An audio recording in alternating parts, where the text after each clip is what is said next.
Welcome back to episode 127 of the Disorganized Wizard Club podcast. My name is Alex. I'm here as always with Adam. Hello. And Cam. Hey. And we're a group of Ottawa-based players that play just about anything and everything we can qualify for. We talk about decks, tournament stories, just about anything to help you and ourselves get better at Magic. Yeah, definitely. Speaking of getting better at Magic and decks, tournaments, and stories, we got some news for you. Huge news.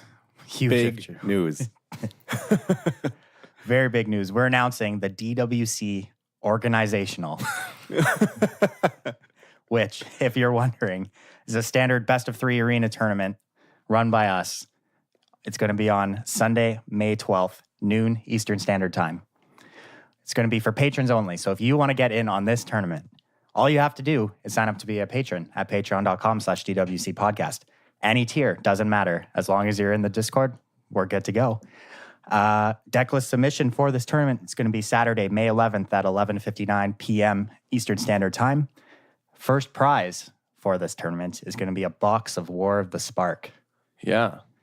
Second prize, we're going to do a play set of Shocklands of your choice, and third and fourth is going to be determined at a future date. Yeah, we just haven't decided on the third and fourth. But yeah, so if you're a patron, there's no entry fee. It's just you can play in this tournament. We decided to organize a tournament because one of the things that this podcast is about, as the intro would indicate to you, is getting better at Magic. And we wanted ways for our patrons to play standard in a competitive environment. Maybe if they can't make it to a store event for early standard, or an MCQ, or they want to test for an MCQ, this is a competitive tournament with prizes on the line, either a play set of Shocks if you're second or a box of War if you're first.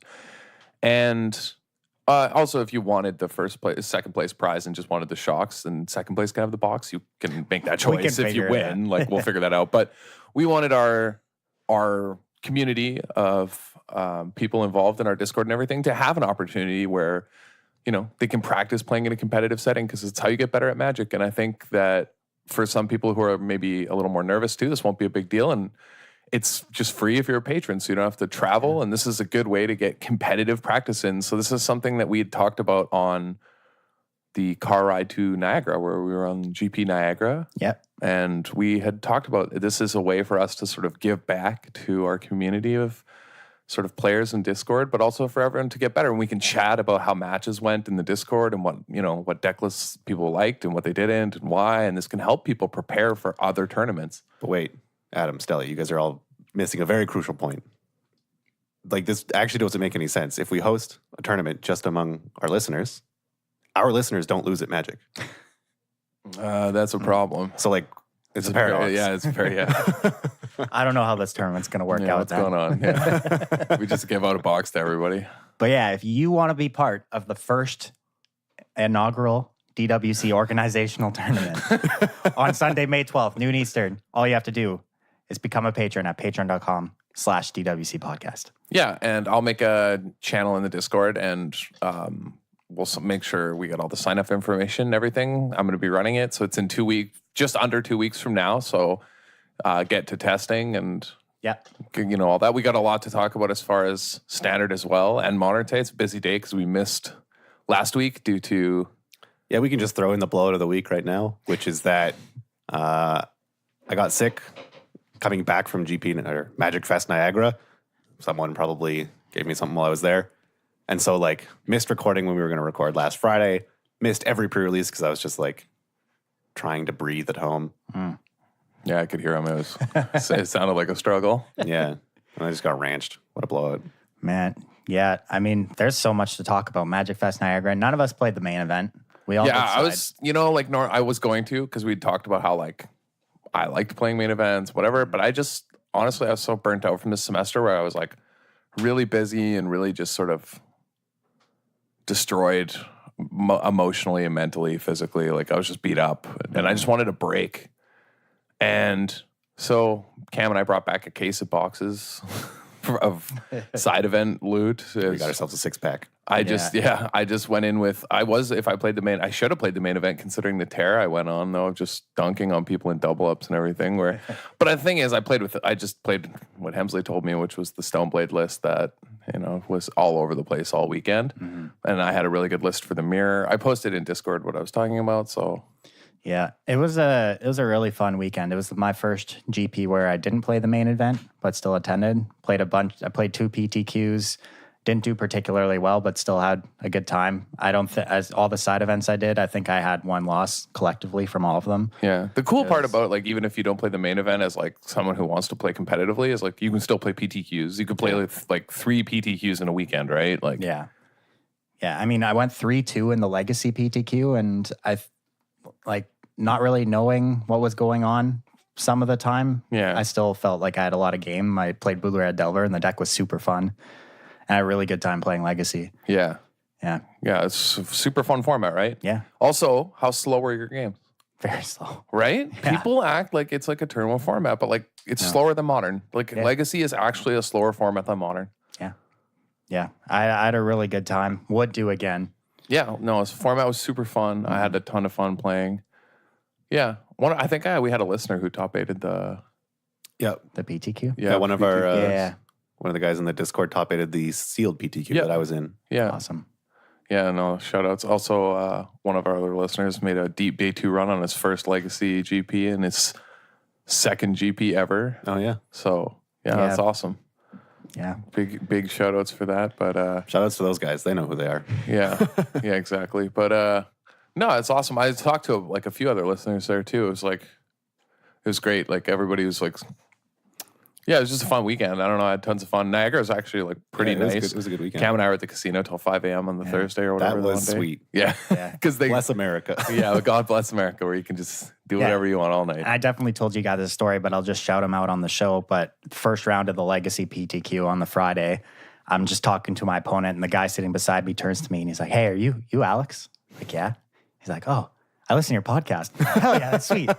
Oh, yeah. He's like, I've been listening to it at the beginning. His name's Sean. Shout out to Sean. We all met him this weekend. Yeah, it was awesome. It was really fun. It's super surreal, man. Yeah, but, the first time I got recognized by my voice, I was like, wait, oh yeah, this can happen. Yeah, super surreal. But we got a lot to talk about. It's probably going to be a longer episode, so buckle up. Settle up, partner. We're going to kick things off with the Mythic Championship that happened this past weekend in London. You know, this is the first time in... maybe our entire history where we didn't do a predictions because of last week being a train wreck for all of us. Mm-hmm. We didn't do a prediction day. That's insane. You know what that means, though? We're still not wrong. But it was Modern, so like I know what we all would have said, which was, wouldn't be surprised by like anything. Yeah. I expect like a pretty diverse and open like field of decks, which actually the top 8 wasn't as diverse as I would expect for Modern, but the field was. Yeah, the field was pretty diverse. One of the stories from the weekend was Tron being the most played deck, which I didn't catch me off guard, but everything's finally right in the number world. Number one. I literally won a GP. It's the best deck in the format. Are you kidding me? But it was 14.6% of the day 1 metagame, which was the largest. The next being Is It Phoenix at 12. Yeah. That didn't surprise me. I thought Is It Phoenix would be the most played deck. But yeah, I did as well. I said on the pre-show that I thought I thought there'd be way more. I thought it'd been a clear front runner, but again, it's Modern but like the Tron makes sense because with this new mulligan rule, people have been, talking about how much better it makes Tron and how much better it makes these unfair decks. So it's not really surprising to see a lot of people show up with Tron. That didn't really happen though, right? Like people thought that, but that's not actually how it played out at all. Yeah, in fact, it almost balances the decks. Like the fair decks and the unfair decks become balanced because of the way mulliganing for hate works, right? So it sort of actually doesn't change much. But again, we have to remember that it's a little bit skewed because having your opponent's deck list changes so much in this scenario. That's also so you can't really say, it made these fair decks so much better, but yeah, it only does if they have a deck list, if they have information. Yeah, it definitely made control way better because they knew what their opponent was on when they sat down. Like normally if you had said like blue-white control in Modern was the 4th most played deck, I'd be like, these people are all insane. But when you have deck lists, yes. Yeah. So I think that listeners should be very careful of taking this information as like, oh, blue-white's very good, it's better than I thought. Well, yeah, it is if you have deck lists, I think. Mm-hmm. It is a deck because we saw it, right, on coverage. There were people playing main deck Rest in Peace. Yeah. Yeah, it happened. Was it like round 5? Yep. The first day? Yeah, it was round 5, yeah. Yeah. And that's something that you would have mulled that or not really been sure about keeping it, or you know what I mean? If you don't have deck lists. I just have a hard time believing you ever play 3 Rest of Peace in your main deck if you don't have deck lists. Right, exactly. Exactly. And the new Mulligan rule. So Yeah. people need to be very sort of aware that the results from this tournament in particular are they're sort skewed. of tangentially, or not tangentially, but they're related to sideboard games. Like if the London Mulligan rule is implemented in widespread play, the info from this PT is basically how sideboard games will play out. How sideboard games will play out, sort of. Yeah. Yeah. Because game ones were also affected by this, which Right. so then that win rate doesn't actually apply to sideboard games, but gives you a somewhat of an indication. Right. But because they know what deck their opponent is on, and a lot of these, like the control decks where main decking hate, they aren't exactly sideboard games because their opponent probably doesn't have sideboard cards, but they're more relevant there than they were to game ones in the wild. Yeah. Yeah, but it's not Well, yeah, I mean. Yeah. But anyway, so the top 3 most played decks at this tournament were Tron, Izzet, Phoenix, and Humans. All 3 of these decks ended up in the top 8. 3 Humans decks, 2 Tron, 1 Izzet, Phoenix. We also had Affinity, Titan Shift. What was that last one? Did I forget one? the old school Affinity playing 2 Experimental Frenzies. I was very excited when I saw that. Yeah. I was making comments in the chat and stuff about it. Yeah, because really the only Affinity decks we've really seen a lot of recently is Hardened Scales. And I mean, that there was a lot of... There was a ton of Hardened Scales. 25 players brought it. It had a really high win rate as well. Yeah. But, good old-fashioned Affinity got there. Yeah. Made all the way to the finals, too. Yeah, lost in the finals to Humans, which that's a close matchup. Yeah, it's close. Yeah, the Hardened Scales would just smash. But Affinity still has a pretty good Humans matchup, actually. Affinity is the best aggressive creature deck, right? Theoretically, historically, it always has been. It gets out of control. It all it takes is an Overseer being left on the board, and the game just ends, right? Yeah, because Humans can't. Yeah, sure, they have Lieutenant, but that's a one-time thing. Okay, what if Steel Overseer is in play for a couple turns, right? It's just better at being huge. Do you think Humans winning was a WotC plant to mirror the story of War of the Spark? This is a great conspiracy. Yeah, but I mean, there was some pretty interesting... I think this is the first time they've ever done this, but they posted the win rates of all the decks in the field. Yeah, I know. That's wild. Which is really awesome to look at, especially for us. So looking at these lists, I mean, Tron being the most played deck only had a 47.7% win rate, which is pretty low compared to everything else on the list. There's only, I think, 4 or maybe 5 archetypes that had a lower win rate than it. Yeah. The lowest being Boggles, which, good. Nice. But I mean, the thing is though,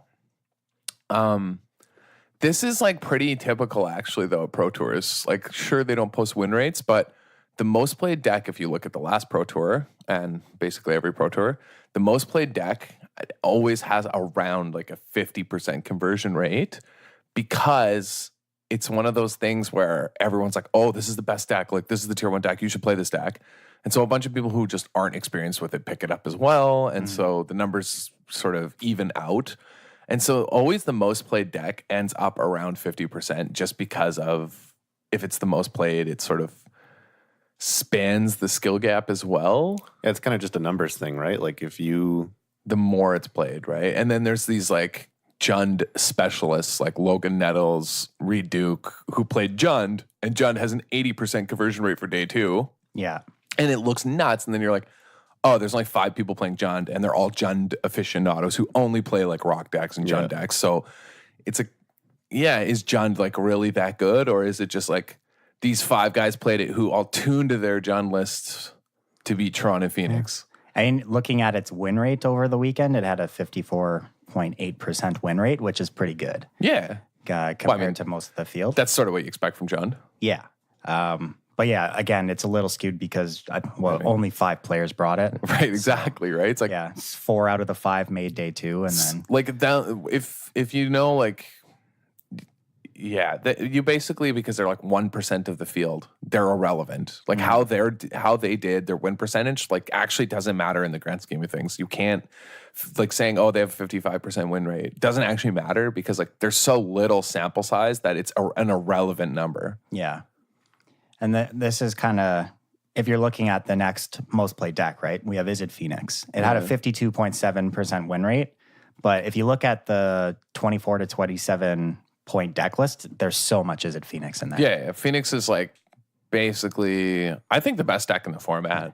Yeah, I think that was the consensus going into this weekend. Yeah, and I think it's like a fair best deck. That's why I haven't been upset with Modern as like a format. I'm like, yeah, the best deck is like a proactive blue-red deck that's, pretty fair ultimately. Trying to do a somewhat unfair proactive thing via Phoenix, but realistically, I'm kind of thinking about like how Phoenix in particular would have benefited from the new mulligan rule, right? Because like the problem that the mono red Phoenix had, and which I assume blue red can still sometimes have, is you get Phoenix stuck in your hand, where like the only way out is casting it for 4.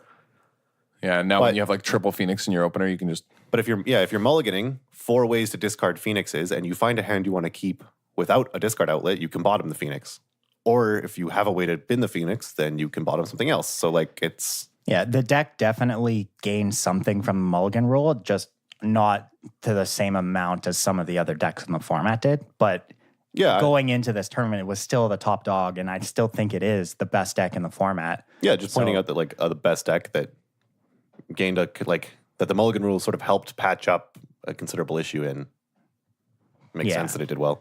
Yeah, but it was looking, I think the highest win rate deck from the entire weekend was Ad Nauseam, which is a small sample size. Only 8 players played it. I think how many of them made day 2? We're looking at 6 of them did. Yeah, 6 of them out of 8 made day 2. 75% conversion is still like really high. Ad Naus is just one of those decks that this is the degenerate combo deck that people were worried about gaining a lot from the mulligan rule. But like deck is only still 8 players played it. Yeah, so. like it's fine. Like it's whatever. Like, and I think it like doesn't actually have a great Phoenix matchup, and like a bunch of other matchups like are pretty rough for it actually. Especially on the Phoenix decks mainboarding surgicals, like there's ways you can like if you tag them up early, like you just surgical the right thing, it's over, right? So it's actually like doesn't have like insane matchups. Yeah, I don't know. I don't really have much experience at all with that. I played a lot of Ad Naus at one point. Why? I was just trolling modern players. Yeah, all right, reasonable. Me and Wintle used to go play it just to troll people. And like, but it was when Ad Naus was unknown. It was like a fringe deck, and we would go play it. And I remember one time, man, it was so funny watching somebody just get so mad at Dave because he was like, okay, he like countered something, packed and negationed. Mm-hmm. And then he's like, okay, my turn. And the guy's like, okay, upkeep, like you lose, and the guy's like, and Dave's like, yeah, no, like with those on the stack, I'm going to cast Angel's Grace. Yeah. And the guy's like, okay, but like you're still going to lose because those are on the stack. And Dave's like, I mean, have you read Angel's Grace? yeah. And then the guy was like, well, what is this? And then Dave was like, he cast it, and then he was like, wait a minute. And he like realized he could just combo off with them on the stack. And so just comboed off while they're like, we're on the stack with Ad Naus because he had Angel's Grace anyway. And the guy's like, okay, but like those are going to resolve. And Dave's like, they're never resolving. Like, I'm going to Ad Naus kill you before these even resolve. And the guy was like, this isn't even magic. Like, he was so mad. He's like playing Curd Apes. You know what I mean? It was so, like, actually, I'm not kidding. Because it was like when Wild Nikado was still banned. And the guy's like, oh, man. Yeah, guys like playing Curd Apes, and then just like getting Ad Naus. It's like, when do you cast things with Suspend?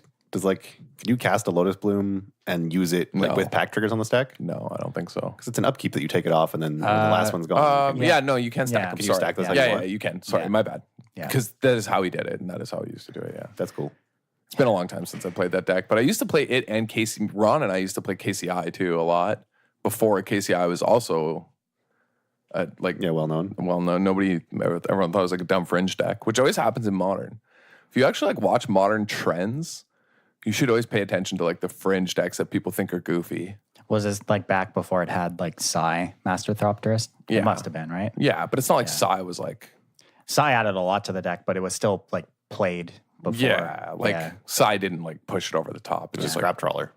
It was Scrap Trawler. Yeah. Yeah. Well, But yeah, the fringe decks, like, people don't respect them in Modern, but Modern moves so slowly that, like, people won't respect things until, like, It's too late. yeah. Look at Hollowed One. People are like, look at this goofy deck. Like, well, like, and then all of a sudden, top Goblin eight's- lore. Yeah, and then it top eights at PT. And like, it was around for a while before it top eight at PT, and people were like, thought it was a joke. still puts up top 8s. Yeah. In time. Yeah. No, deck's definitely good. Yeah, but I didn't get to watch any of the draft format this weekend. Did you guys get to? Yeah, I watched a bit. Yeah. What's your early impressions on the limited format? I kind of want to save it for like when I play some more, like watching it. Like, I don't think you really. Yeah, that's why I'm just asking like a first impression. Yeah, I'm tainted right now by how much I hate the sealed format, so I don't think I can give like an honest opinion. Because the sealed format is like, in my opinion, like incredibly bad. I think it's one of the worst sealed formats I've ever played. You mean the set with all the 36 planeswalkers in it is horrible? Yeah, it's just awful. Like, the gameplay's terrible, and then it's just matter. Like, it's just a train wreck. But I don't want to get into it in this episode. But Sure. Sounds good. I haven't had any exposure to the limited format. I haven't played it at all. I was worried it was just me because I was complaining, and everyone was like, "Well, how much experience do you have?" And I was like, "I mean, I played like just over a dozen sealeds. Like, I don't know. That seems like pretty good. That's more than you know what I mean." Yeah. What? Where'd you get all those gems? Winning. Wait, how do you do that? Listening to this podcast. Just have a big old think. But yeah, and then I was like talking to a friend, and then the first thing they said was, "Hey, have you played War of the Spark yet?" I'm like, "Yeah." And they're like, "Man, this sealed format sucks." And I was like, "Okay, I feel better. Like, I'm not It's I'm not just alone. me. It's not just me." And like multiple people are like messaging me like, "Yeah, no, it's trash." I'm like, "Okay, I feel better." But like, again, sealed and draft can be very different. So maybe the draft format is bearable. Yeah. But and this is just like, I can understand if somebody thinks it's fun. I just don't. I don't like it. And I'll share my reasons another time. Yeah. We'll do a limited episode. But before we wrap up with Modern, I want to say big shout outs to Tien for top 8ing. He's a good dude, and also playing Monvolley Acid Moss in a Tron field. That guy is a god. Next man. level. Yeah, insane. But also pretty healthy looking format. Yeah. It's been for a while. Good thing they didn't ban Faithless Looting. You know? Yeah. I mean, well, there's going to be a lot of people complaining that the format isn't healthy when Tron is the most played deck, but those people can go shove it. Kick rocks. I think that's also just a symptom of people experimenting in this tournament. Tron's going to fall I think off it's again. the format. I think Tron falls off, yeah. I think it's fine. I think the format's fine. And Modern's like pretty self-correcting in a lot of ways. Like, if you look at the most played decks, it's like pretty diverse. Like, sure, 14% was Tron, but 40%, that's approaching like a problem. I think like 20 and above is where things become like a problem. I'm like, this is not good. In Modern. In Modern. Like, in Standard, that's like normal. And even then, it's like not really the case right now, even because Standard's so healthy. But And we haven't really had much exposure to the Standard format yet. There's been no I mean tournaments. last season. Yeah. Like, since Ravnica, like since Guilds of Ravnica, Standard hasn't really been 20%. Yeah. But yeah, in Modern, if something's 20%, there's usually a problem. Like, something's getting banned. Because Modern's also like stubborn. Like, people, like, if 20% of people are playing a deck, it means like people are abandoning their pet decks and like their normal decks, which is unusual for Modern. It means something's wrong. Agree. But this was pretty safe. Yeah. Yeah. Looking at this metagame, I don't see any. I don't even think things are going to really change going forward. I think you just see the exact same decks. Like, any of the lists here, like Eldrazi variants, Hardened Scales, Shadow, Dredge, Blue-White, Humans, Tron, like any of these could win a tournament, and I would not even bat an eye. And even something weird, like we could have Adnaz win a tournament. I wouldn't even bat an eye. Yeah, I really don't think much is going to change unless Modern Horizons really does something Insane, drastically to the format. It's just going to be Modern. Yeah, it's going to par for the course. Yeah. But anyway, since we missed a week last week, we're going to be jamming this top 10 that we usually do into this episode as well. Yeah, these are our top 10 for constructed cards, which normally we do this before a set comes out. We'll talk about the cards we're anticipating to be very, very good in Standard, but also cards we think are just sweet. But in this case, this was more of a Spikes list, you know? Cards that we think are just like nuts. Yeah. Sometimes we have lists that are more so about this card is probably good and fun, but this is a little stricter. Generally, we do this before the set comes out on Arena. But we just didn't have time. But we didn't have time. This is going to be a double episode week as well. We're going to release an episode on Friday as well, which will be a deck dump, the classic DWC deck dump, and a long discussion about what we like in the week one, basically, of decks we've played, what we've played. We'll kind of like save that discussion because we speculatively could talk about the things we've played, but it's kind of anecdotal for now. We'll wait till we have some deck lists and played some more games before we talk about the sort of week one standard decks, because the MCQ is coming up as well for a lot of listeners. Yeah. And I think the week one is which weekend? It's the 11th for us in Montreal. Yeah. And so for us, it's, you know what I mean? It's a good thing to talk about these decks and what's happening. So, but today, we're just going to talk about the sort of cards.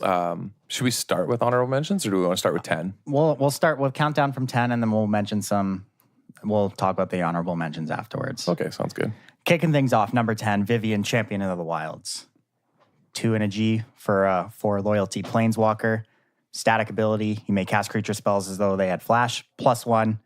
Until your next turn, up to 1 target creature gains vigilance and reach. And -2, look at the top 3 cards of your library. Exile 1 face down and put the rest on the bottom of your library in any order.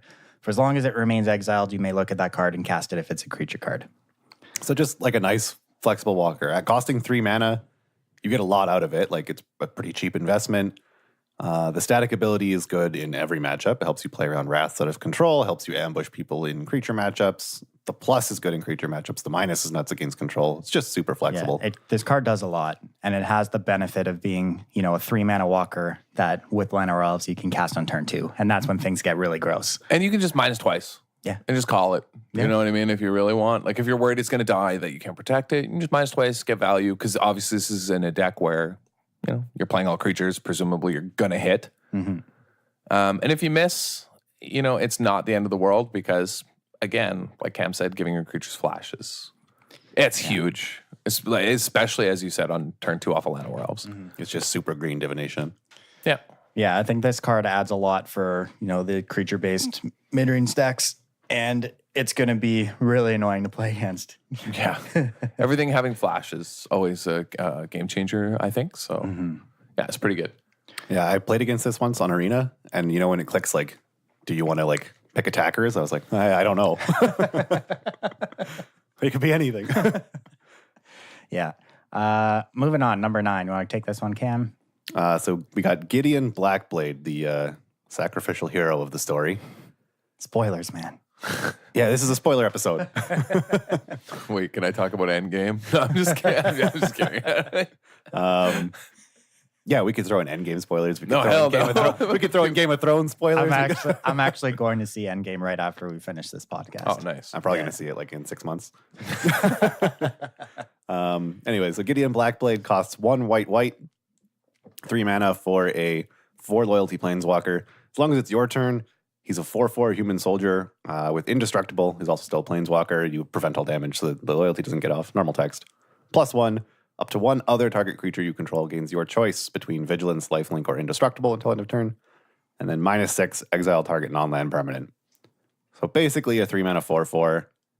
Soups up your other creatures, like gives you nuts combats. And then if you played him on 3, he likely gets to 6. If you have a second copy, you can just use it as a removal spell and play the second one. Like, it's really flexible.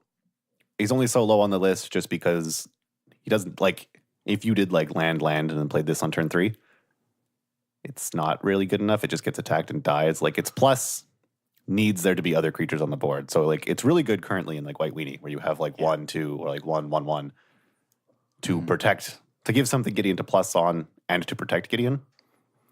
Yeah, it really kind of only fits in, well, it's a slam dunk in, like, one.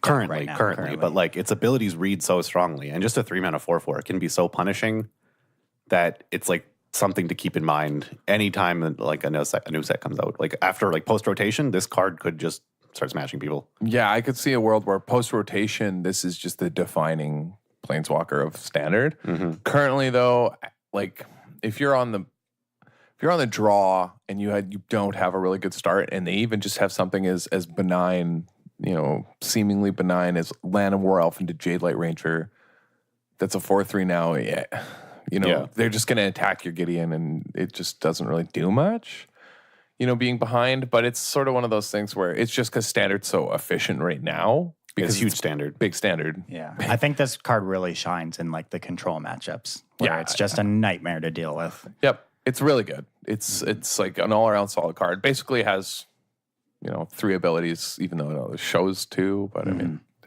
just always up 4/4 is insane. Yeah, that's really powerful. Next up, Adam. Normally we don't put removal spells on here, but I don't think this is a removal spell.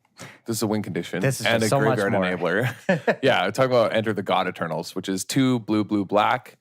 Sorcery, Enter the God Eternals deals 4 damage to target creature, and you gain life equal to the damage dealt this way. Target player puts top 4 cards of their library into their graveyard, and you amass 4. So 5 mana is a lot for a sorcery speed spell, and I thought it was too slow until I played it, and Until I you played cast with it it once. and against it, and I was like, wait, this is just a 5 mana 4/4 that kills something and either enables my graveyard shenanigans, or I can just melt them if I want, but you just melt yourself. Yeah. And then you realize, okay, that's pretty good. Like gaining 4 and killing something is pretty good. But then you cast the second one and they haven't killed your 4/4 yet. And then you're, oh, wait. Then now they can never attack. Yeah. And I'm just going to win the game. And as a control deck, this gives you a lot of flexibility. Like out of the blue-black disinformation campaign style decks, I think this is like a slam dunk, insane. Like I think the blue-black disinformation campaign fake news decks got huge upgrades from this set. Like insane upgrades. Because you have Tyrant Scorn, which I think they want to play. Yeah. Which is just a 2 mana. It's just Doomblade for them basically in most matchups, right? Because of bouncing something that you can't deal with from killing, you can just get with the disinformation campaign, or you can use it to save your Doom Whisperer or your Dream Eater or whatever. There's lots of value. And then this card also is just an additional win condition that, you can mill or mill yourself. Like there's just a lot going on. Normally I don't think removal spells that good. I just think this card's like a sleeper hit. It probably actually is worse than Gideon Blackblade. Maybe should have been one, like swapped on this list between 7 and 8, but like, who cares? Like we're not that picky. This card is so good that it's got Canadian icon PSAMs playing blue. And like, let me tell you, that does not happen often. That Right. man hates islands. When was the last time that guy played blue? When Sphinx's Revelation was in Standard? Yeah. It takes a lot. It takes a lot. Wait, he's playing this card? Yeah, he was talking about it in Discord, how he's like, I didn't want to do it, but they weren't supposed to print a mid-range card this good. Guess I got to find my islands. Yeah, no, this card is it's something else. It's really, really, really good. It seems really good on its front. On text, you're like, this is a 10 out of 10. It does a lot. Limited card. Like if you saw this card in limited, by the way, like this card is unbeatable in limited, as you would expect. But you're like, wow, this is like pretty good. It's like got to be close to constructed. It's unclear, and then you play it, and you're like, well, okay, never mind. This is Another point too, like related to other cards that we have on this list. The Mill 4 is a corner case way to deal with gods that your opponents have tucked, yes, yeah. After you kill a god, this can get rid of it, which is huge. massive. Yeah. So this is a huge deal. Yeah, this card just does a lot. There's a lot of text, a lot going on. It's very powerful. Big fan. Moving on. Number 7, Sorin Vengeful Bloodlord. This is an odd one. Some people might be a little confused about. Another card that I think if you read it first, you'd be like, this is garbage. So it's 2 white-black for a 4 loyalty planeswalker. Static ability, as long as it's your turn, creatures and planeswalkers you control have lifelink. +2, Sorin deals 1 damage to target player or planeswalker. And -X, return target creature with converted mana cost X from your graveyard to the battlefield. That creature is a vampire in addition to its other abilities. So, yeah, as you guys were saying, it reads like it might not be super good. And the way that I stumbled upon how nuts it was I was trying to put it in a bad deck where bad cards go. I was playing Famished Paladin, like Sorcerer's Wand combo, because I knew that existed. And the problem I thought with it was that like you need Sorcerer's Wand and you need something janky that gives it lifelink. Mm-hmm. So if you can replace either of those with something that's good on its own, maybe the deck's all right. Yeah. So Gideon Blackblade can give things lifelink and it's good on its own. And I thought Sorin would give things lifelink and is maybe fine on its own. So I was trying that. That deck was very bad. Don't play Sorcerer's Wand. But Sorin was very good in it. And so now I've been putting him in other decks and trying other things. I've tried him in Black White Aristocrats. I've tried him in my personal favorite, a Bolas Citadel deck. But like, as long as it's your turn, your creatures have lifelink, like is very good in some matchups and fine in others.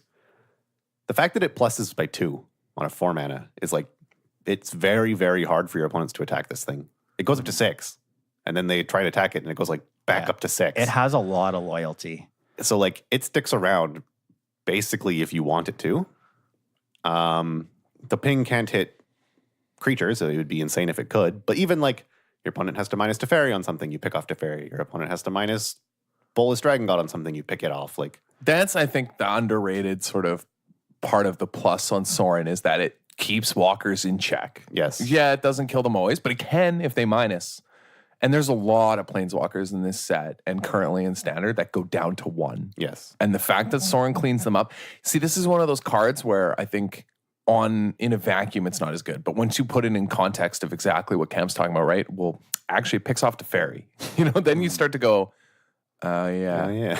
And then over time, two turns, I'll just reanimate a Jade Light Ranger, right? Like in certain matchups, like I'll just reanimate this. Like you start to realize, like, wait, over time and left on this board, this will grind people into the dirt. Like, and yeah, because we're in big standard and we have such powerful choices for 2, 3, and 4 drops, its minus as being basically a tutor late game is incredibly powerful. I got absolutely raffle stomped by this card in Esper Hero, because I always lose to that dumb deck.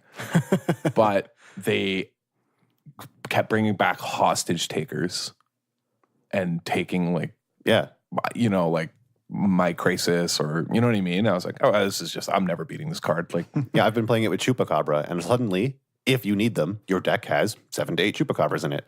Yeah. And it's also multicolored for Hero. Yeah. Which is, and then giving all your guys lifelink is like good in that deck where you're sort of like at times a little clunky, I feel like, and you can get behind in aggro that now you can serve with like a board of like, your dumb tutus basically. Yeah. It just really, the story of this card is it just does so much more than you originally would think just by reading it. I've played games against it or with it against like mono red, where like run out, or like I have a Wild Growth Walker in play and cast a Jade Light, so they bolt the Walker. Jade Light resolves, becomes like a 3/2 or a 4/3. Next turn, just like play Sorin, plus it to 6, gain 1, attack for 4, gain 4, like go. Yeah. What are you going to do? Like throw a burn spell and a combat step at Sorin? Or like. Yeah, no, really impressed with it. All right. Moving up to number 6. So these are the endgame spoilers that we're going to talk about. This is Commence the Endgame. It costs 4 blue. It's an instant. This spell can't be countered. Draw 2 cards, then amass X, where X is the number of cards in your hand. So basically, as Adam has referred to it, it's just uncounterable Torrential Gear Hulk of varying sizes. But usually, like worst case scenario, you get a 2/2, which is probably fine if you're in a matchup where you're top decking. Yeah, then you're pretty happy that you drew this if you're top decking. Yeah, exactly. You drew 2 more cards and now you have a blocker. Yeah. Otherwise, if you are, like, it's just, if you're top decking, it's nuts. If you're ahead, you have like a 7/7, which is very, very good. Like, it's just. The thing is, if you're playing draw go in the control matchup, it's just an 8/8 or a 9/9 that they now need to leave removal in. They can't counter it. Like, it's so awkward for them. Like, also, sort of secondarily or tertiarily, on Arena, definitely, probably this will also happen in paper. I haven't cast it in paper yet. You cast this, and if your opponent has a counterspell, they tank and they read it. Yep. Every time. And so you have info. You know they have a counterspell. Yeah, because they're like, oh, wait, that can't be countered. Yeah. That happens every time on Arena. I like cast it and like it doesn't resolve immediately, and then I just play around a counterspell for the rest of the game. Yeah, so in control decks, this is just like in my opinion, the defining card now. It's, like I said, it's an uncounterable Torrential Girl. Yes. By the way, these are currently ordering, I think, for $2 Canadian. I would consider hashtag MTG Finance. I would consider getting some. Where could I pre-order them? If you'd like to order some, you can check out MTG Canada, wizardtower.com. Wow. They have free shipping on singles within Canada, but orders over $15. Yeah. And so check out their website. They have other podcasts, Commander's Brew. They have articles. You can check all those out. Great sponsor of this podcast from day one. Yeah, you know it. Wizardtower.com. But yeah, that's I'm also going home to order these Antamios. Yeah. But I think this card is just a control break. But not only that, in the Nexus deck, it's just your win condition. It's insane. I think this card has replaced Hydroid Crisis in Simic Nexus. I agree. It's the end game for them. They don't need it. They don't need Crisis anymore. You just don't need it. Like you end game them. Like This card is so powerful. It's so funny. The amass is actually busted. Like at first you're like, this is clunky. It is kind of dumb how it's like written. Mm-hmm. I know there's been a lot of criticism about that, and I agree with that. But as a mechanic, it's like very powerful. Yeah. Well, getting free creatures with your spells is it's pretty good. I think this card's nuts. And I think this is gonna be a staple. Agree. Throughout its standard tenure. Yeah. You're gonna see a lot of this card. It's very, very good. Moving on to number 5. Oh, is this me? Yeah, Liliana Dreadhorde General. Yeah, this is I think it's probably the biggest walker besides one, obviously, in the set, sort of big story set. So she's 4 black, static ability, which is, I think, what really pushes her here is whenever a creature you control dies, draw a card. +1, create a 2/2 black zombie creature token. -4, each player sacrifices 2 creatures. -9, each opponent chooses a permanent they control of each permanent type and sacrifices the rest. Starting ability, loyalty at 6. So you can ult in 3 turns, and the ult just wins the game, obviously. Yeah. Game is just immediately over because you cataclysm your opponent. Yeah. And you don't cataclysm yourself. So the game's over. But I think what really pushes this over the top is that it's not non-token creatures. It's just whenever a creature you control dies, you draw a card. So it's self-enabling on its static ability, right? Its +1 is create a 2/2 black zombie creature token. And then if that token dies because you chump block to keep your Lily safe, you draw a card. And that's the kind of like protection, but also self-enabling on the static ability that, is just unbelievable. Also, sacrificing 2 creatures is a lot. If they have like Carnage Tyrant and something else huge, okay, cool, kill both, is like a blowout that on an unbelievable level, like this card draws a lot of similarities, I think, to Elspeth Sun's Champion. Like, I think this I don't know if it's going to be the same power level as Elspeth was in its standard format, but like, I think this card has that sort of potential. Yeah, it has that. It's not going to be as powerful as Elspeth, just because 3 bodies from the +1. Yeah, that's what I'm saying. I don't think it'll be there, but it has a lot of similarities, and I think it's close. Yeah. Yeah, I could be wrong. I wasn't sure it was as good, but yeah, I guess the more I think about it, it's like, it does a lot. Mm-hmm. Especially in so this was something we saw before Hydroid Crisis was printed, when just green-black mirrors were popular. The mirror revolved around sort of who had Vivian. And like the board would get gummed up because you're each playing Explore creatures. And whoever had a Vivian, their opponent had to sort of suicide attack, do everything they could to kill Vivian. And so similarly, like if mid-range mirrors like this continue to occur, it will still revolve around these powerful planeswalkers, and they will still have to aggressively attack to answer Liliana. And now you like draw 4 cards in that combat. Like, that's insane. Yeah. I think the only thing that would keep mid-range decks from becoming dominant is Nexus in the standard format generally. That like be rough. A 6-mana tap-out planeswalker, you just die on the spot to Nexus, right? Yeah. So because there's a combo deck in standard, I'm actually, by the way, concerned about the banning of Nexus. Yeah? I think that there might, with Commence the Endgame and other things that we're going to talk about on this list, I'm concerned about like the standard health of, because like having played it a bit, I'm like, well, it's unbeatable. Like, well, speaking about that, moving on to number 4, we have number 4 card, Tamiyo, Collector of Tales, 5 loyalty planeswalker for 2, a green-blue. Static ability, spells and abilities your opponents control can't cause you to discard cards or sacrifice permanents. +1, choose a non-land card name, then reveal the top 4 cards of your library, put all cards with the chosen name from among them into your hand and the rest in your graveyard, and -3, return target card from your graveyard to your hand. Yeah, do you want to repeat the last one? Return target card from your graveyard to your hand. I assumed it was permanent card. Yeah, it's not. It's just card. Any card. Literally any card. Yeah. Such as Commence the Endgame. Right. Or so Root Snare if you're about to die, or the Wilderness Reclamation that they countered or destroyed. Literally anything, whatever you want. It turns out in Nexus, this card is a big problem. Busted. It makes the deck they also can't make so good. Discard. They can't. They can't come for your hand, which is the biggest. How you do it. The biggest beating. Yeah. So it just makes that Simic Nexus so consistent. And it does so much. This card just does everything you want. You can just cast it if the board's empty and when you're just going to do nothing that turn, just play it and pick up a growth spiral and just, you know what I mean? Like it just does so much. Like It's your win condition. It's your enabler. Helps you find your nexus. Helps you find your wilderness. Whatever you need. Like whatever you need to find. If you bin a nexus, you just shuffle it in while you're looking for your other pieces to begin setting up. She's so powerful. The other thing I want to point out is that although it's currently sort of a Simic Nexus All-Star or Bant Nexus as well, it also is a graveyard enabler. Yeah. This card, its +1 is choose an online card, reveal the top 4 cards of your library, put the card, all copies. Again, this is another thing. It's not one, right? It's put all copies of the chosen card in your hand and the rest in your graveyard. That's nuts. This is a 4 mana enabler for a reanimate deck, right? If there's a bug reanimator deck, a Command the Dreadhorde style deck, anything like this. This card is an enabler of numerous sort of strategies. It covers the spread in that you could even play this card in creature decks, where now, okay, they play Liliana. Okay, you can't minus now, right? I'm just a creature deck. I'm trying to get value out of just playing stuff. You're just playing like mid-range creatures, and you play this. You plus, and you get back whatever's good in the matchup. You know, I don't know how control ever beats this card. Right, post board. No, they don't, because post board you just get back negates.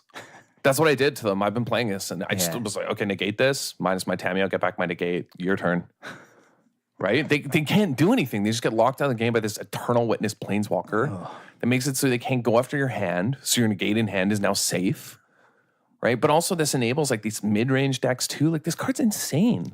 It does a lot. It's really good. And before the set came out on Arena, I didn't really hear anybody talking about it. I would never have thought this card was this good. Yeah. Never. You could not have convinced me that this card was as good as it is.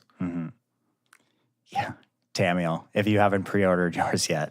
It's still cheap. Yeah. Luckily, it's just a rare, right? So, you know. It'll probably stay cheap. Probably stay like reasonably cheap. But I think this card's just a slam dunk. Yeah. All right, Cam. Oh, yeah. Oh, yeah. Number 3. Get me all hot and bothered over here. I already mentioned it, but yeah, number 3 goes to Bolas's Citadel. This is a 6 mana legendary artifact. It costs 3 black, black, black. You may look at the top card of your library anytime. Already pretty good. You may play the top card of your library. You can play lands. You may play the top card of your library. If you cast a spell this way, pay life equal to its converted mana cost rather than pay its mana cost. And then it has an ability that you can tap, sacrifice 10 non-land permanents, and each opponent loses 10 life. The real power here is that middle line. Yeah, I don't think I've ever sacrificed anything with this card. My opponents just die to me casting 8 spells off the top of Some of my opponents don't concede, and I have to kill them about the activation. But yeah, so like if you think about it, this costs 6 mana, which is kind of a lot. It takes a while to play 6 lands. But once you have it, now you have 20-ish mana, because that's how much life you have. Yeah. And You have Yawgmoth's bargain. yeah, like This is one of those cards I heard a lot of people talking about, but when it was spoiled, being like, this card's either going to be extremely busted or completely unplayable. And seems like it's on the busted side. I think we're closer to the busted side. So like So I built a deck as a sort of a joke. And then it turned out I was like, wait, This card's busted. this card's really unfair. Yeah. And then Cam made some improvements on the list, I think. yeah, so a lot of people have like noticed that. Okay, so you pay your life to cast spells, and eventually that runs out, unless the spells you're casting gain you life. So people have been playing this alongside the Green Explore package, because if you're casting Wild Growth Walkers and Jadelight Rangers and Merfolk Branch Walkers, it does 2 very important things with this card. One, it gains you a bunch of life off your Wild Growth Walkers, which is basically making mana. And the Explore triggers remove the lands from the top of your deck so that you just keep casting spells. So that's very good. And Adam had it in a bug deck, just like Growth Spiraling to ramp out to it with the Explore package. Because I had been messing around with Sorin in bad decks, I thought that having Sorin as like you can make it like a Wild Growth Walker, or any of the Explore creatures from your graveyard when you need to. He can just sort of sit there until you get locked with a land and then minus on something. Was very, very good. And the life you gain from him just in combat is more mana. So I've been playing it in like a Abzan Sorin Citadel deck. And yeah, with the Explore package. And then you have Mortifies and sort of you're more interactive, and you just play this mid-range game until all of a sudden you play Citadel and just pop off. Yeah. And Sorin protects you. And yeah, like getting back Jadelight or like your Wild Growth Walker that's been killed with Sorin is insane. Yeah. So, Like I I started playing Cam's deck when he was talking about it. And also, this deck will be in the deck dump on Friday. Well, it's already posted in our Discord. Yeah, it's already there, but it'll be for everyone else. If you're not in the Discord, it's going to be in the deck dump. But I was playing against Grixis control.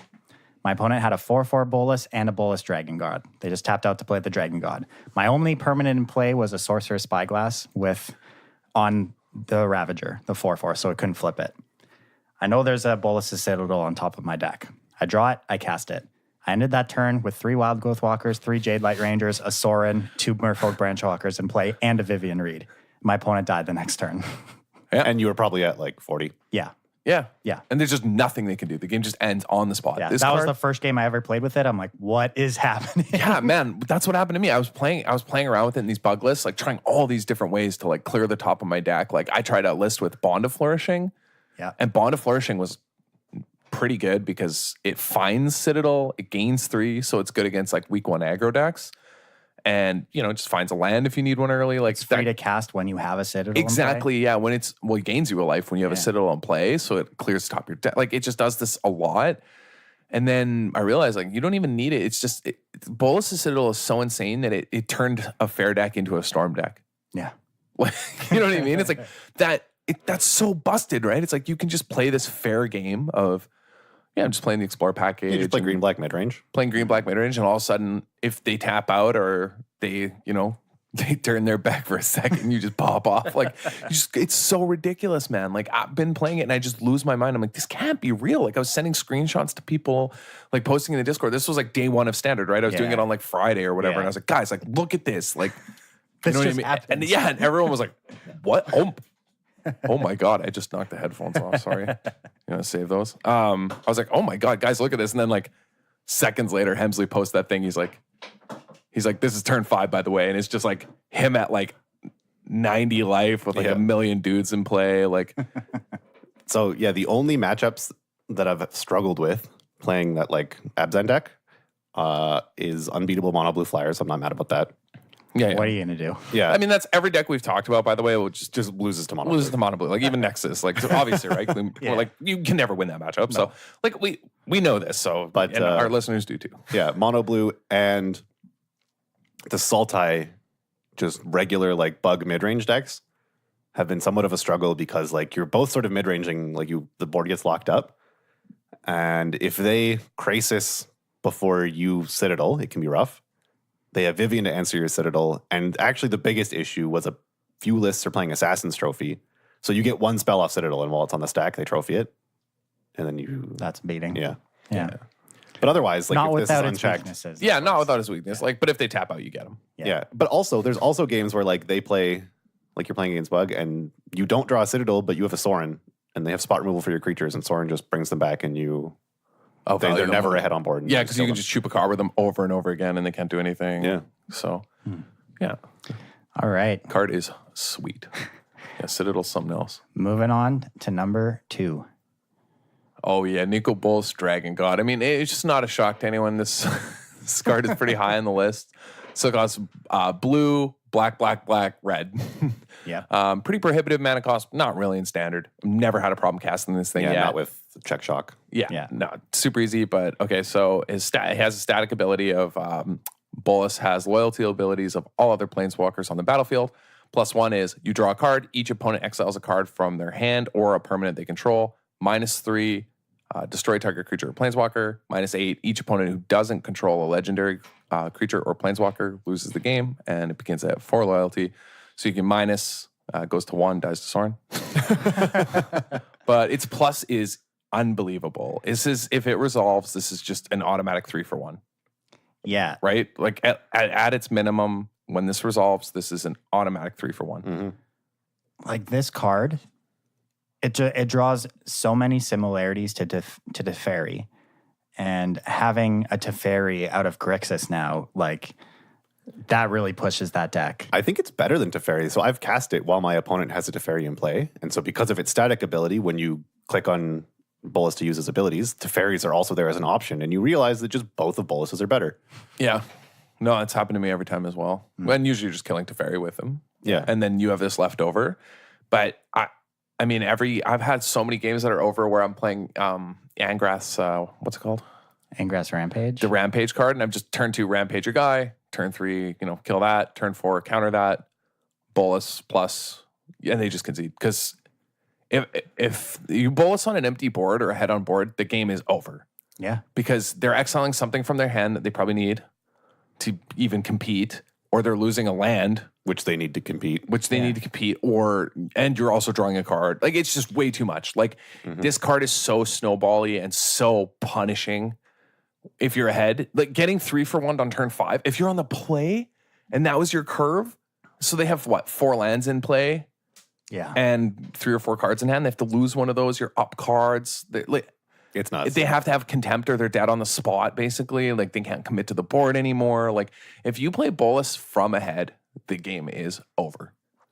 I've had people, like, I went through a few standard leagues playing like a Grixis mid-range discard list with Bolus, and a few opponents just like snap Unmortigoed it. They were just terrified. Like, they lost to it game 1, they Unmortigoed it game 2, and still lost because they cast Unmortigo. But this is so interesting to me because, sorry, there's this thing like where control decks, certain builds of control decks and certain color combinations, like Grixis, for example. Previously, Esper didn't have this problem because they had Teferi, where if somebody stumbles, even actually with Teferi, it's a little different. Where somebody stumbles as control, you don't have a free win. You still have to sort of like grind them out, right? But like, because if somebody's mana screwed and they're just waiting to unlock their hand, you know what I mean? They can come back, right? But with Bolus Dragon God, that's not happening because they're not waiting to unlock their hand. They're discarding every turn to this. Yeah. So, you know what I mean? Like, if somebody's mana screwed, like, there's always this famous sort of saying in Magic that screw beats flood, right? Well, no, not against Bolus Dragon God. It's one of those, it gives control a free win in the sense when your opponent stumbles, because now you just start eating their hand. And so when they finally become unscrewed, they are just equal in cards with you or down. So it doesn't matter. Now they're behind on lands and cards. So, like, you know what I mean? This card has a play pattern where it gives control these free sort of tempo wins when they get ahead. And that's also kind of what Teferi did, right? Yeah, I mean, and like, let's not be wrong. A lot of people hate Teferi because it's really good. If you hate Teferi, you're not going to like this card at all. Yep. You're going to have a real bad time. This card is obnoxious, and also it just ults and kills you as a free win. Like, you know what I mean? As far as free wins. Like, I mean, at least you have the bonus of dying immediately when it ults, aside from Teferi, where you're like, well, maybe there's a chance. This is like one of the most pushed planeswalkers of all time. Like, it's by far the best Bolus Planeswalker card we've ever seen. Mm-hmm. And this is like, Ravager is insane still. You know what I mean? As a card, and you're playing it in the stack. Yeah. Because your curve is like turn 2, discard spell, turn 3, I don't know, counter and removal, turn 4, Ravager, turn 5, this. And the game just...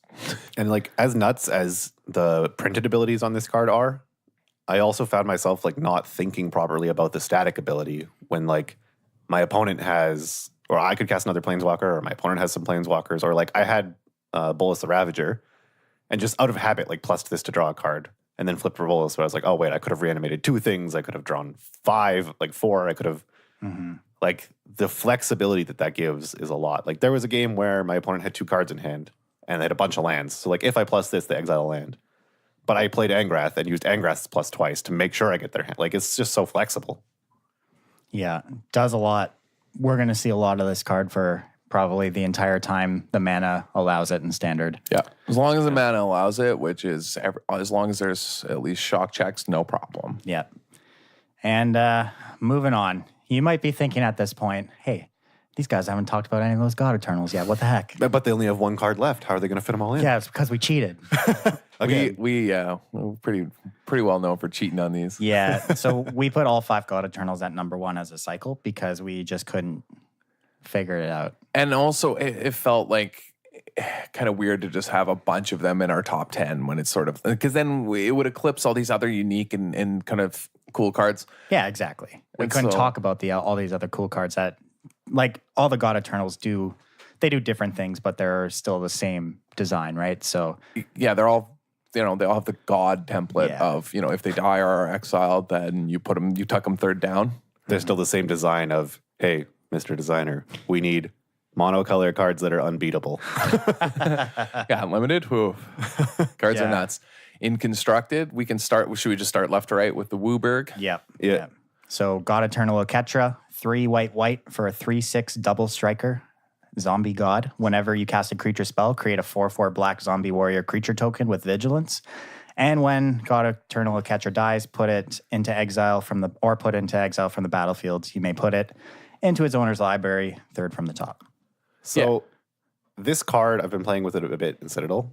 And again, I don't want to make like claims of absolute power level, but it has a similar feeling to Scarab God in that you play it, your opponent has to scramble for a turn to remove it.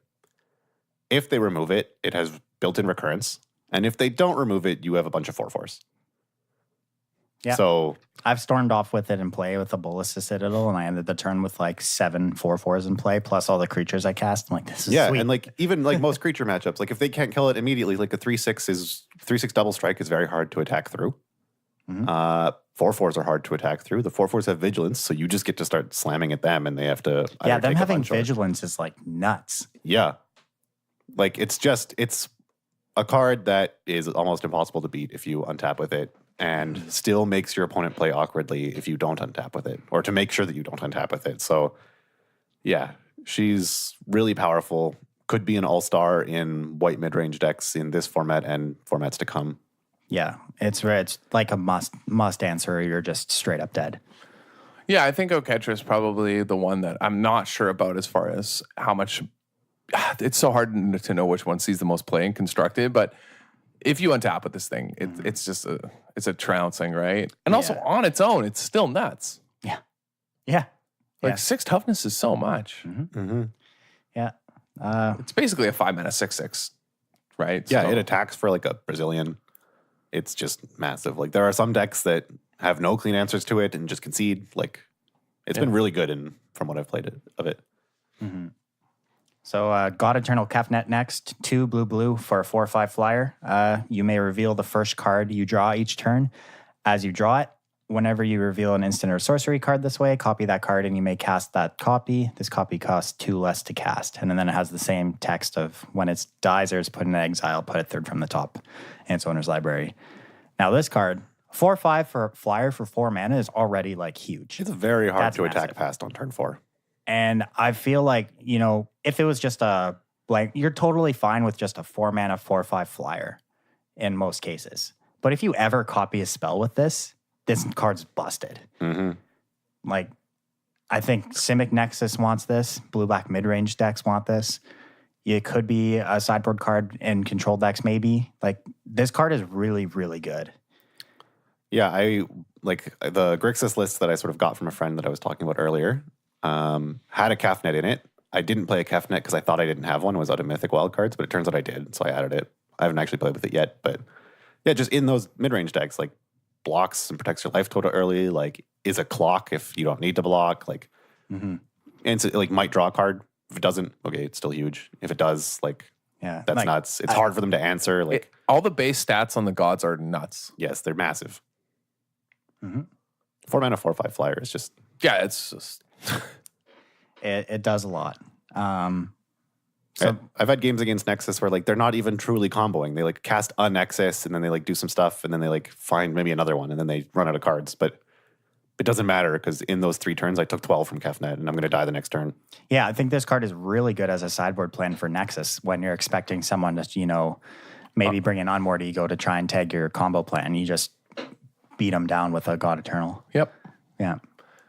So next up is God Eternal Bontu, 5 mana, 3 black, has Menace. When God Eternal Bontu enters the battlefield, sacrifice any number of other permanents, then draw that many cards, and it's a 5/6, and then God Recurrence text. I thought this card only sacrificed creatures when I first read it. No, you can pop your lands, you can pop your Yeah. whatever. Yeah, sacrificing anything to draw cards is like so much better.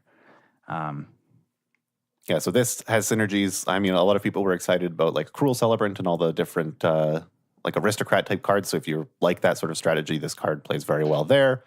But even maybe just as like a mid-range-ish card, like it's probably the most fair of the 5 gods. And it needs kind of other support cards to really be busted. But even just a 5 mana 5/6 menace is big.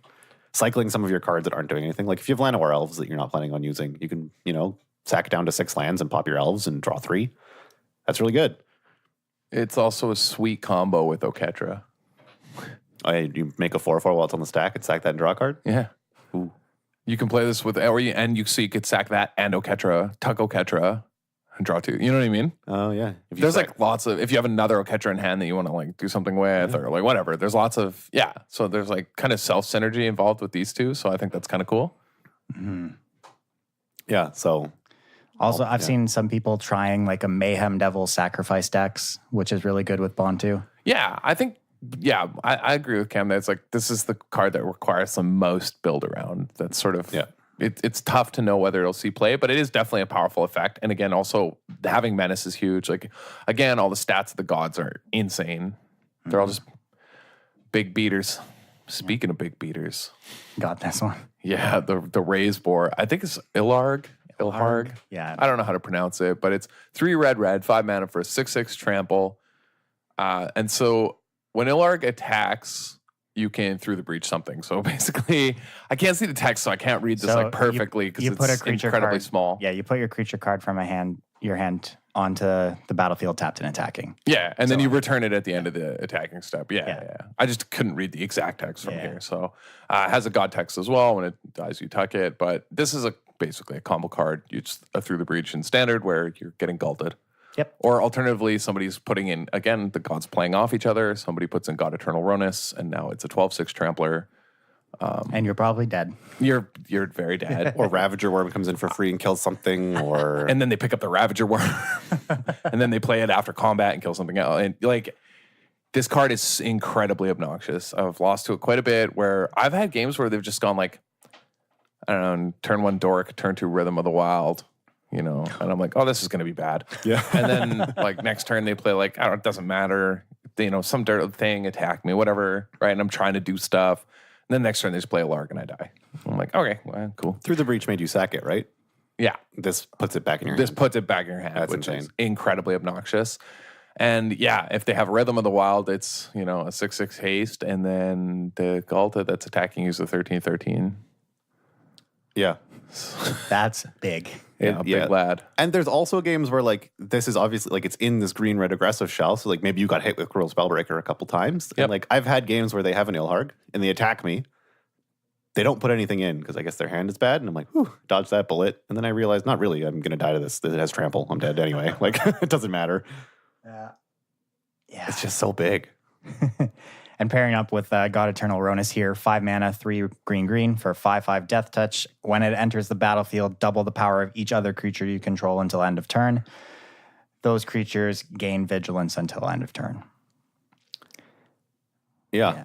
Just if you ever need a combat step to try and kill your opponent and you want a safe combat step, vigilance is the way to do it. Doubling things powers, also pretty good. Take it or leave it. This is just a beatdown card that ends the game in short order. If you are one of those stompy green decks that just has like, your good old Steel Leaf Champ in play, And your you 3 wanna attack mana for 10, 10 yeah. fortune, like this is a card that's going to end the game real quick if you're just racing. Like if it's a creature race and you're just trying to smash. Mm-hmm. Try to smash, man. This card's very good. I think this card's like just a rock star in this just green beatdown decks, of which we've seen a lot of lately. They're very popular because they beat up on Nexus decks. Mm-hmm. Mm-hmm. And so this is a card that just helps you close the game. Yeah. One way to beat Nexus is just get them dead in like 4 turns. Yeah, and this is a card that can kill you on turn 4. If you have an Elf on 1, Steel Leaf on 2, whatever on 4 into this, the game's actually over. And that Llanowar elf is getting in for 2. No, because you got to use it on 4 to cast it. Yeah, okay, maybe the next time. Well, you had 2 elves, who knows? Yeah. But I mean, and this thing's just unreal in combat. Mm-hmm. It has Death Touch, 5 mana, 5/5. Like, this card's insane. The fact also that if you're doubled up and you're stuck with one in your hand, you can just play the other one as a combat trick to just pump your squad and attack. Like, and then the one you sack just goes 3rd down. So in multiples, like every couple turns, you can just double your. You know what I mean? Like it's so. That's pretty good. Yeah, dude. It's like when you're playing Pandemic or those other like co-op board games where like when the epidemic gets flipped off of the event deck, it goes back in like third from the top, and you're like sweating. You're like, oh my god, in a couple more turns we're gonna die. This guy's just gonna come back and smash me again. Like, I know he has a combat trick 3 down. You know, like that's what you're thinking, right? So yeah. Yeah. So pretty sweet. Yeah, that wraps up our top 10. A lot of sweet cards in this set. Yeah, let us know if you agree, disagree, whatever. We'll talk about our honorable mentions because there's a lot of power in the set. Like we didn't talk about the finale cycle, which I think are all very good. Like at some points are going to see play. Like Finale of Devastation is incredibly powerful at its base. This is Green Sun Zenith for non-green creatures as well, right? It's any creature. Yeah. That is insane. This card is bonkers. So is Glory. You know what I mean? I think if Finale of Revelation was an instant, we'd have a problem. Oh yeah, that'd be an issue. It'd just be better than would it be better than Commence the Endgame? Yes, by a lot. Yeah, by miles and miles and miles and miles. Yeah, because I guess it would be the best card in Standard. It's just Stroke of Genius. Like it'd be. Yeah. It'd be like a huge problem. But no, they're very, very powerful. It's just going to be whether they find homes. You know what I mean? Mm-hmm. We'll see what happens.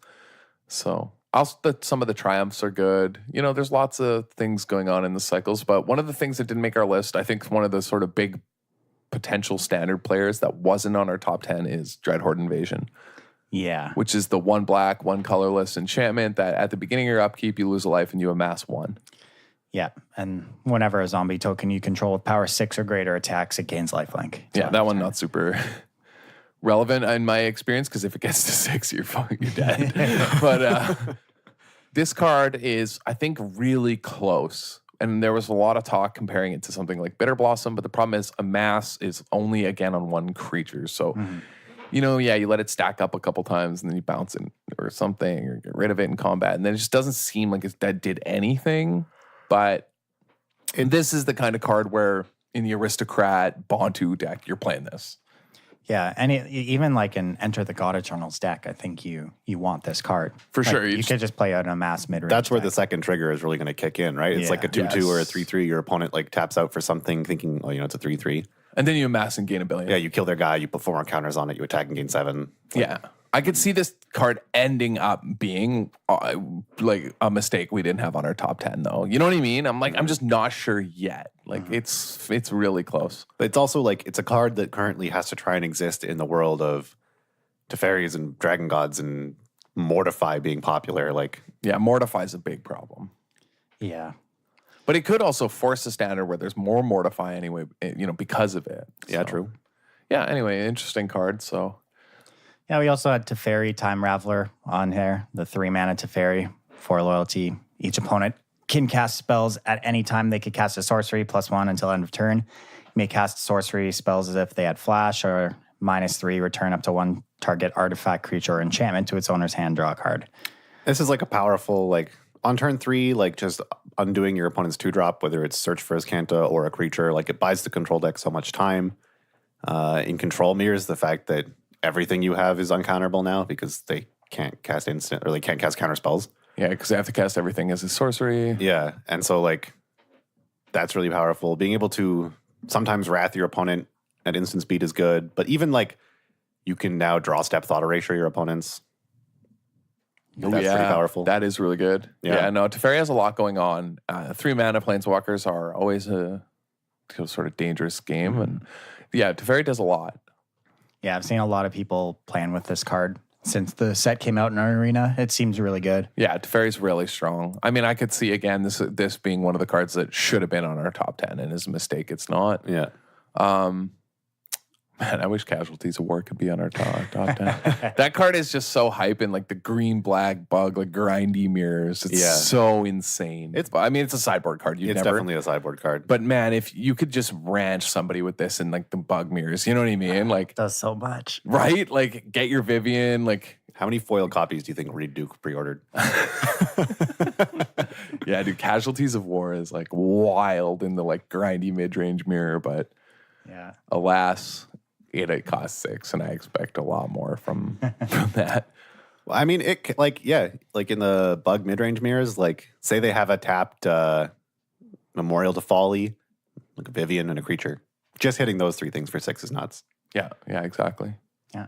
But we had some other cards like Oath of Kaya, the 3 mana, 1 black-white, legendary enchantment. That Lightning Helix is something when it enters play, and then whenever an opponent attacks a planeswalker you control with 1 or more creatures, it deals 2 damage to that player and you gain 2 life. So I think you've been saying a lot of people have been playing this in Esper and it's been really good. Yeah, I've heard people saying it's a nice inclusion in Esper. Like, we joked a lot when we were co-streaming the Invitational that, like, people make the mistake of not attacking Teferi, and, like, you should attack Teferi because you need to get rid of him.